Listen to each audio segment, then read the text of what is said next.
வாழ்க வையகம், வாழ்க வையகம், வாழ்க வளத்துடன் உலகெங்கும் இருக்கும் நமது யூடியூப் குடும்பத்தினருக்கு டாக்டர் டிவைன் தினேஷன் அன்பான வணக்கங்கள்.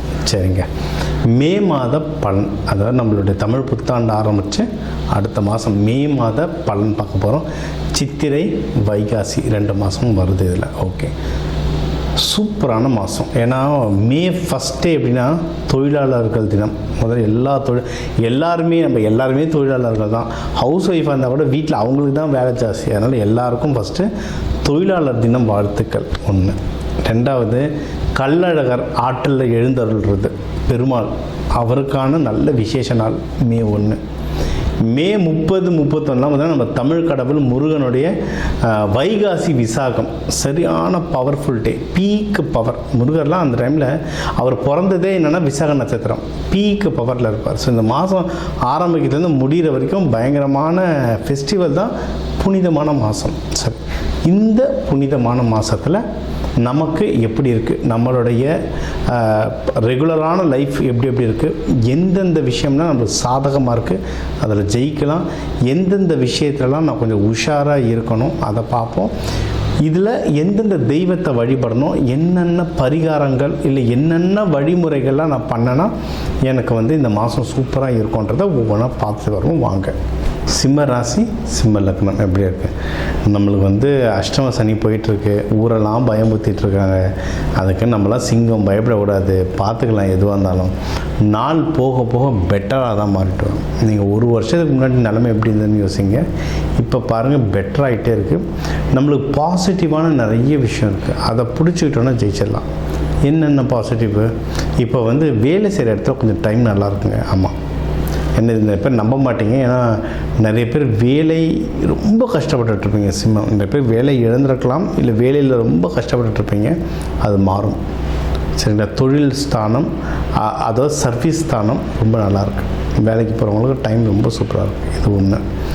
இன்னொன்று, இதை நான் ஒருத்தருக்கு சொல்லிட்டேன். ஒரு பையன் வேலை எனக்கு நல்லா இருக்குன்னு சொல்லிட்டு அவர் மேனேஜர், அதாவது மேனேஜர்கிட்ட ப்ரமோஷன் கேட்டு மேனேஜர் ஒத்துக்கலை அப்படின்னு சொல்லிட்டு விபி கிட்ட போய் சண்டை போட்டிருக்காரு, வைஸ் பிரசிடென்ட் கிட்ட, எனக்கு ப்ரமோஷன். அதனால் அந்த மாதிரிலாம் சண்டை போடாதீங்க. நேரம் நல்லா இருக்குது, அப்போது நேரம் நல்லா இருக்குன்னா ஸ்கெட்ச் போட்டு எப்படி ப்ரமோஷன் வாங்கலாம், அப்படி இல்லைன்னா நான் எப்படி சேலரி ஆகி ஸ்கெட்சுனால் நீங்கள் என்னென்னலாம் ஒர்க் பண்ணிங்களோ அதை ஒரு டாக்குமெண்ட்டாக எழுதணும். அதனால் கம்பெனிக்கு என்னென்ன நல்லது நடந்துச்சு அப்படின்றத எழுதணும். அந்த எழுதி அந்த டாக்குமெண்ட்டாக அனுப்பணும். இதுதான் ஒரு ப்ராப்பர் ப்ரொசீஜர், கார்ப்பரேட் ப்ரொசீஜர். அந்த மாதிரி பண்ணும்போது அவங்களுக்கும் புரியும், ஓகே இவர் உழைச்சிருக்காரு, 2 வருஷமாக இவருக்கு எதுவும் பண்ணலை, இப்போ நம்ம எதனா செய்வோம் அப்படின்னு சொல்லிட்டு ஒரு நல்ல சேலரி ஆகி வரும். அதுதான் ப்ராப்பர் அப்ரோச். எனக்கு நேரம் நல்லா இருக்குன்ட்டு போயிட்டு எல்லார்ட்டையும் இறங்கி சண்டைக்கு போயிட்டோன்னா கஷ்டம். ஓகே, ஸோ ஓவராலாக உங்களுக்கு டைம் நல்லாயிருக்கு ஜாபில். இன்னொன்று, பிஸ்னஸ் பண்ணுறவங்களுக்கு டைம் ரொம்ப சூப்பராக இருக்குது. அதுவும் இன்னும் நல்ல விஷயம் என்னென்னா, பிஸ்னஸ் பண்ணுறவங்களுக்கு நல்ல ப்ராஃபிட் வரும், சரியான ப்ராஃபிட் வரும் இப்போ. ஓகேங்களா? அதை வெளிநாட்டுக்கு அனுப்புறது, இம்போர்ட் எக்ஸ்போர்ட் பண்ணுறது, வெளி மாநிலங்கள் வெளி ஊருக்கு இம்போர்ட் எக்ஸ்போர்ட் பண்ணுறதுலேருந்து எல்லாத்துலேயுமே நல்ல டைம் வரும். புதுசாக நான் வெளி ஊரில் வேறு ஊரில் பிரான்ச் ஸ்டார்ட் பண்ண போகிறேன் சார், வேறு ஊருக்கு விற்க ஸ்டார்ட் பண்ண போகிறேன் சார்னா தாராளமாக ட்ரை பண்ணலாம். டைம் ரொம்ப சூப்பராக இருக்குது. தொழில் அடுத்து, இப்போ தொழில் முன்னேறுதுன்னா என்ன, பணம் வரும். பணம் வந்தால் என்ன பண்ணலாம்? இன்வெஸ்ட்மெண்ட். நீங்கள் ஏதாவது இப்போ வீடு வாங்கணும், இல்லை வண்டி வாங்கணும், இல்லை உங்கள் பிஸ்னஸ்லேயே இன்வெஸ்ட்மெண்ட் பண்ணணும், இல்லை நான் ஜாபில் இப்போ ஏஐ வந்துடுச்சு, நிறைய விஷயங்கள் மாறுது. இன்னொன்று சொல்கிறேன், நீங்கள் எந்த ராசி எதுவாக வேணாருங்க, நம்ம தனிப்பட்ட ராசின்றது உலகத்துக்குன்னு ஒரு தசா புத்தி, உலகத்துக்குன்னு ஒரு ராசி மண்டலமும் இருக்குது. இப்போ இந்த கோச்சாரத்தில் போகிறதுனா உலகத்துக்காக தான். சரியா? உலகத்தில் என்ன மாறுதுன்னா, இப்போ யார் தொடர்ந்து படிச்சுக்கிட்டே இருக்காங்களோ, யார் தொடர்ந்து அப்கிரேட் ஆகிட்டே இருக்காங்களோ அவங்க தான் வின் பண்ணுவாங்க. ஃபாஸ்ட்டாக இருக்கணும், அறிவாக இருக்கணும். ஏன்னா ராகு தசை, உலகத்துக்கே ராகு தசை. சரியா? ராகுன்னா என்னென்னா ஃபாஸ்ட்டு. ராகு பயங்கர ட்ரிக்கியாக யோசிக்கும். சரிங்களா? அதனால் நீங்கள் தொடர்ந்து படிச்சுக்கிட்டே இருக்க, தொடர்ந்து அலர்ட்லேயே இருக்க தான் முன்னேறுவீங்க. இது ஒரு பாயிண்ட், இது மெயினாக எடுத்துக்கோங்க. ஸோ இன்வெஸ்ட்மெண்ட்டுக்கு டைம் சூப்பராக இருக்குது. மெயினாக நீங்கள் கல்யாணம், நிறைய பேருக்கு காசு வருது, வீடு வாங்குகிறேன், நல்ல வேலை கிடச்சிச்சு, அடுத்து நான் கல்யாணம் தான். சரியா? கல்யாணத்துக்கும் டைம் வந்து ஓரளவுக்கு பரவாயில்ல. இந்த வருஷம் நல்லா இருக்குங்க. நம்மளுடைய நீங்கள் மாதம் ஜோதிட பலன் என்று பார்க்கும்போது நம்ம தமிழ் வருஷப்பரப்புக்கு இல்லை நியூ இயருக்கு இது ரெண்டுத்துக்கு ஏதாவது இந்த ரெண்டுத்துக்குமே நம்ம இன்டர்வியூ கொடுத்தோம். அதையும் இதை கம்பேர் பண்ணி பாருங்கள். இந்த வருஷம் எண்டுலேருந்து உங்களுக்கு வந்து திருமணத்துக்கு யோகம் ரொம்ப நல்லாயிருக்கு. டிசம்பர்லேருந்துலாம் திருமண யோகம் ரொம்ப சூப்பராக இருக்குது. ஓகேவா? அதனால் டிசம்பர் வரைக்கும் வெயிட் பண்ணாதீங்க, இப்போத்துலேருந்தே ஸ்டார்ட் பண்ணுங்கள். இப்போத்துலேருந்தே அதுக்கு புள்ளியாக சொல்லி போடுங்க.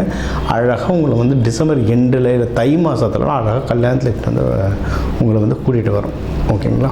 நீங்கள் வந்து ஒன்றே ஒன்று என்ன செய்யணும்னா, 4 நட்சத்திரம் பார்த்து பொண்ணு வீட்டு மாப்பிள்ளை வீட்டுக்கு போகணும். இப்போ இந்த புதன்கிழமை புதன் ஹோரை, இல்லைன்னா வெள்ளிக்கிழமை சுக்கிர ஹோரை, இந்த மாதிரி நல்ல 4 ஹோரையில் போயிட்டு வந்தீங்கன்னா சக்ஸஸ் ஆகிறதுக்கு எக்கச்சக்க வாய்ப்புகள் இருக்குது. ஓகேங்களா? இது ஒன்று திருமணத்துக்கு. இதுலேயும் நிறைய பேர் வந்து லவ் பண்ணுறவங்களாம் இருக்காங்க. சிம்மத்துலேயும் சிங்கம் அவ்வளோ சீக்கிரம் பண்ணாது, ஆனால் கொஞ்சம் பண்ணாலும் கொஞ்சம் லைட்டாக முரட்டத்தனமாக பண்ணுவாங்க. அப்படி லவ் நீங்கள் பண்ணி உங்களோட ஒருத்தர் வந்து உங்கள் முரட்டத்தனத்தையும் அட்ஜஸ்ட் பண்ணிட்டு கூட ஒருத்தவங்க இருக்காங்க அப்படின்னா கண்ணை மூட்டு லவ் கல்யாணம் பண்ணுறாங்க. இன்னொரு ஆள்லாம் இந்த மாதிரி கிடைக்கிறது கஷ்டம். சரியா? ஸோ அந்த லவ்வை கல்யாணமாக மாற்றத்துக்கும் டைம் நல்லாயிருக்கு. மகப்பேருக்கு டைம் சூப்பராக இருக்குது. அதாவது சொல்லுவாங்கள, காலகாலத்தில் படித்தது காலகாலத்தில் வேலைக்கு போயிடுன்னு. இப்போ காலகாலத்தில் புள்ள பெற்றுடணும். இப்போ அதுதான் பெரிய விஷயம். ஏன்னா எல்லாருக்குமே லைஃப் ஸ்பேன்ன்றது சுருங்கிட்டு வருது. அதை விட மோசம் ஹெல்த் ஸ்பேன்ன்றது சுருங்கிட்டு வருது. நீங்கள் இப்போ பாருங்கள், நான் இப்போல்லாம் கிராமங்கள்னு சொல்லுவோம், கிராமத்தில் போனால் கூட ஐவி சென்டர் இருக்குது, ஃபெர்டிலிட்டி சென்டர் இருக்குது. எனக்கு ரொம்ப ஆச்சரியமாக இருக்குது. ஸோ நம்ம உடல் நிலைகள் எல்லாருக்குமே பொதுவாக மாறிட்டு வருது. அதனால் சீக்கிரம் மகப்பேறு பெற்றுக்கிட்டோம் நல்லது. நான் இதை சாதிக்க போகிறேன், அது எனக்கு கிடைச்சா தான் நான் இந்த குழந்தைக்கு இப்போ போவேன் அப்படின்லாம் இருக்காதிங்க. நிறைய பிரச்சனைகள் கொண்டு வரும். ஸோ இப்போ டைம் நல்லாயிருக்கு, மகப்பேருக்கு தாராளமாக போகலாம். சூப்பர். எந்தெந்த விஷயத்தில் நான் ஜாகிரதையாக இருக்கணும் சார்னா, இப்போ சொன்ன வேலைக்கு பிஸ்னஸ்க்கு டைம் நல்லாயிருக்கு, கல்யாணம் மகப்பேறு லவ் எல்லாத்துக்கும் டைம் நல்லாயிருக்கு. உங்களுக்கு வந்து நிறைய நல்ல நியூஸ் வரும். சொந்தத்தில் கல்யாணம் அது இதுன்னு பிஸியாகவே இருப்பீங்க.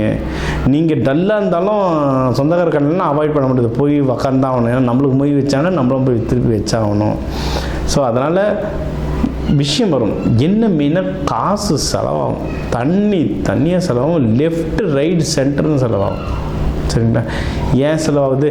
சில டைம் நம்ம காசு ஒருத்தரை கேட்டு கொடுத்துட்ருப்போம், அதுக்கப்புறம் யோசிப்போம் ஏன்டா இவங்களை கொடுத்தோன்ட்டு. ஏன் கொடுத்தோன்னே தெரியாது, அந்த அளவு கன்ஃபியூஷன்.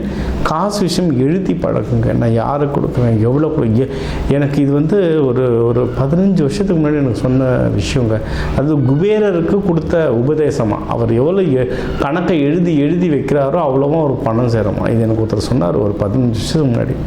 அப்போதுலேருந்து நான் எழுத ஆரம்பித்தேன். நான் என்கிட்ட கிட்டத்தட்ட ஒரு 15 வருஷத்துடைய கணக்கு என்கிட்ட கேட்டிங்கன்னா என்கிட்ட இருக்கும். எவ்வளோ செலவு, கோவிலில் ₹1 போட்டால் கூட அதை எழுதி வைப்பேன். எனக்கு அந்த பழக்கம் இருக்குது. ஸோ எவ்வளோ எழுத எனக்கு வந்து பணம் சேர ஆரம்பிச்சுக்கிட்டே இருந்தது. இது வந்து ப்ராக்டிக்கலாகவே பார்த்துருங்க. ஸோ உங்களுக்கு பணம் சேமிக்கணும்னா எழுதுங்க, சூப்பராக சேரும். கணக்கு பார்த்துக்கிட்டே இருக்கணும். ஓகேங்களா? இது ஒன்று. அடுத்து இப்போ நிறைய நல்ல விஷயம் நம்ம சொல்லிட்டோம், கல்யாணம் அது இதுன்னு. கடன் இல்லாமல் பண்ண பாருங்கள். ஏன்னா யாருன்னா என்னப்பா உனக்கு கல்யாணம் கிராண்டாக பண்ணுப்பா, அதில் பண்ணுப்பா, இதில் பண்ணுப்பா, அதுப்பா, நீ எவ்வளோ பெரிய ஆள் தருமான்னு அந்த ஊரில் 4 பேர் இருப்பாங்க தெரியுமா, வந்து ஏற்றி விட்ருவாங்க. அவங்க ஏற்றி விட்டு போயிடுவாங்க. அவசரம் நம்ம தான் பண்ணணும், கடன் நம்ம தான் அடைக்கணும். அதனால் கடன் இல்லாமல் பண்ணதை பாருங்கள். அதை விட முக்கியம், யாருக்கும் கடன் கொடுத்துடாதீங்க. யாராவது பிஸ்னஸ் கேட்டாங்க, நீ தான் கஷ்டப்படுறியே, இந்த கிரிப்டோவில் போட்டு 10 மடங்கு ஆகும், ட்ரேடிங்கில் போட்டு 20 மடங்கு ஆகும்னா போயிடாதீங்க. ரொம்ப கஷ்டம். பண விஷயத்தில் நீங்கள் கரெக்டாக இருந்தீங்கன்னா ஜெயிக்கிறது கண்டிப்பாக உறுதி. நீங்கள் வழிபட வேண்டிய தெய்வம் அப்படின்னா லக்ஷ்மி நரசிம்மர் வழிபாடு ரொம்ப சூப்பர். சிவபெருமான் அம்பாளை வந்து முழு டெக்கரேஷனில் நல்லா அபிஷேகம் பண்ணி தீபார்த்தனை காட்டி விளக்கேற்றுங்க. உங்களுக்கு வந்து இது வந்து நெருப்பு வீடு, ஆண் வீடு நெருப்பு வீடு. விளக்கேற்ற கோவில்லையும் வீட்லேயும் ஆஃபீஸ்லேயும் விளக்கேற்ற உங்களுடைய வாழ்க்கை வந்து நல்ல உயரும். நல்ல அன்னதானம் போடுங்க. அன்னதானம் செய்கிற இடத்துக்கு கேஸ் அடுப்பு விறகுலாம் வாங்கித்தாங்க. இந்த மாதம் உங்களுக்கு சூப்பராக அமையும். ஸோ இப்போ வந்து உங்கள் ராசிக்கு வந்து முக்கியமான தகவல் எல்லாமே பார்த்தோம். என்னென்ன ஓவராலாக எப்படி இருக்கும், பணம் எப்படி வரும், கடன் வாங்கலாமா வாங்கக்கூடாதா, வேலையில் முன்னேற்றம் எப்படி இருக்கும், தொழில் முன்னேற்றம் எப்படி இருக்கும், யாருக்கு கல்யாணம் நடக்கும் நடக்காது, என்ன பண்ணால் கல்யாணம் நடக்கும், மகப்பேறு பற்றி, உடல்நிலை, இந்த கோர்ட்டு கேஸு, சண்டை சச்சரவு எல்லாம் ஒரு வாழ்க்கையில் வர முக்கியமான பிரச்சனைகள், முக்கியமான விஷயங்கள் எல்லாத்தையும் பார்த்துட்டோம். இப்போ நம்ம உலகத்தில் பார்த்திங்கன்னா ஒரு 12 கோடி தமிழர்களாவது இருப்பாங்க. ஒரு ராசி ஒரு கோடின்னு எடுத்தாலும் அவ்வளோ பேருக்கும் நம்ம வந்து பொது பலன் சொல்லியிருக்கோம். கைரேகை மாதிரி ஒவ்வொருத்தருக்கும் அவங்களுடைய சார்ட் ஜோதிடம் வந்து அவங்களுக்கு மாறும். சரிங்களா?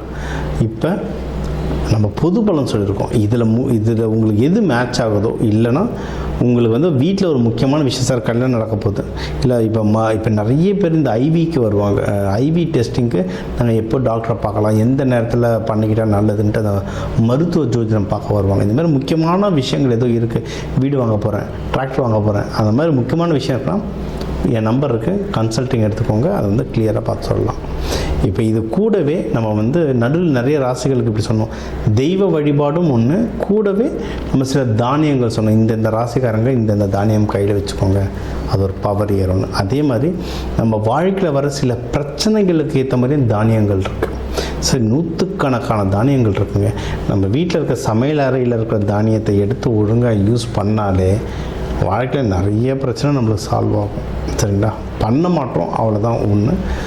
இப்போ சனி பயிற்சிகளாக நீங்கள் வந்து நல்லெண்ணெய் தேய்ச்சி குளிக்கிறது அவ்வளோ இப்போ நல்லெண்ணெய் தேய்ச்சி குளிக்கிறதுனா ஏதாவது கோவிலுக்கு பஸ் ஏறி போகணுமா, யாருக்காவது ஹோமத்துக்கு காசு கொடுக்கணுமா? இல்லை, வீட்டில் நல்லெண்ணெய் எப்படியும் இருக்கும், எல்லா தமிழர்கள் வீட்லேயும் எப்படியும் நல்லெண்ணெய் இருக்கும். அது தேய்ச்சி குளிக்கிறதுல என்ன ஆக போகுது? இந்த மாதிரி சிம்பிளான பரிகாரங்கள் நிறைய இருக்குது. தேவைப்படுறவங்க என்னோடய நம்பரை காண்டாக்ட் பண்ணிக்கலாம். ஜோதிடம், வாஸ்து, நியூமராலஜி, மலர் மருத்துவம், இது சம்மந்தமாக எந்த கேள்விகள் இருந்தாலும் தாராளமாக எனக்கு கேட்கலாம். உங்கள் எல்லாருக்குமே இந்த மே மாதம் அந்த மீனாட்சி சுந்தரேஸ்வரர் அருளால் எல்லாமே நல்லபடியாக நடக்க டாக்டர் டிவைன் தினேஷன் அன்பான வணக்கங்கள். வாழ்க வளத்துடன்.